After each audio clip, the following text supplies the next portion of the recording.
Daniel Jacquier, bonjour.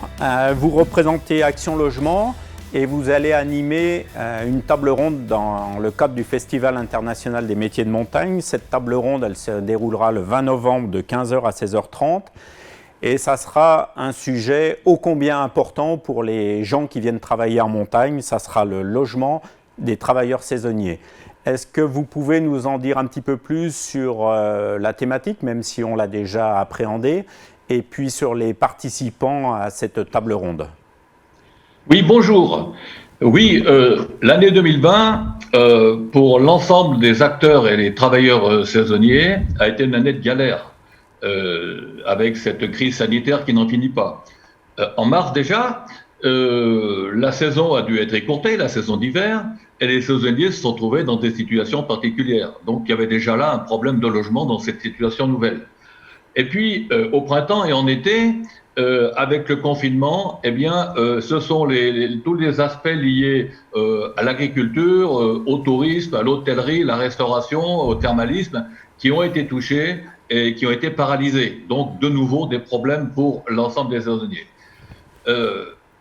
Par le passé, on se souvient que toutes les grandes crises ont été à l'origine de nouvelles organisations permettant des avancées économiques et sociales.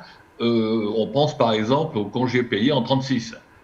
Avec Action Logement, ne doit-on pas profiter de cette situation pour améliorer les conditions de vie des saisonniers? Et pour Action Logement, bien sûr, il s'agit de se pencher un peu plus encore sur les questions de logement.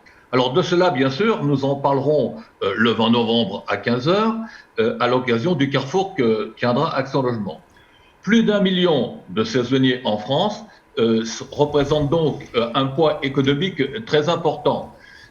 On a la loi Montagne 2 qui, il y a quelque temps, a imposé de nouvelles obligations aux collectivités territoriales en matière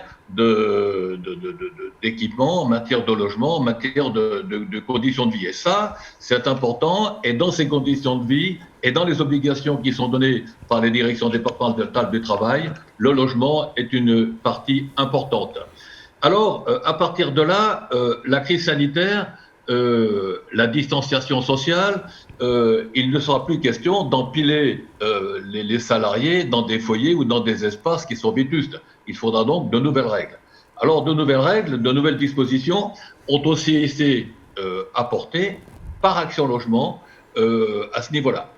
De nouvelles dispositions sont à prévoir, notamment en matière dans les foyers d'hébergement des travailleurs saisonniers, puisque les gestes barrières dans la disposition actuelle ne sont pas toujours évidents.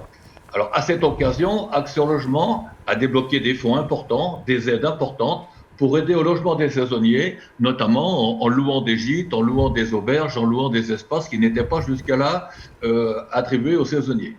Au niveau du CRAL, Comité régional d'Action Logement, on est très préoccupé par les diversités de situations, les zones de montagne, les zones de littoral, et puis ces initiatives ont eu un écho favorable au niveau national.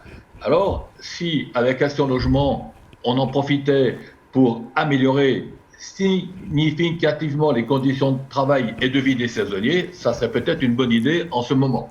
Récemment, Action Logement a réalisé une grande étude sur le département de la Haute-Savoie, d'où il ressort qu'il y a un manque aujourd'hui à Haute-Savoie de 600 logements. Daniel, on l'a bien compris, pardon de vous interrompre, que ça sera une table ronde très riche avec des échanges nombreux.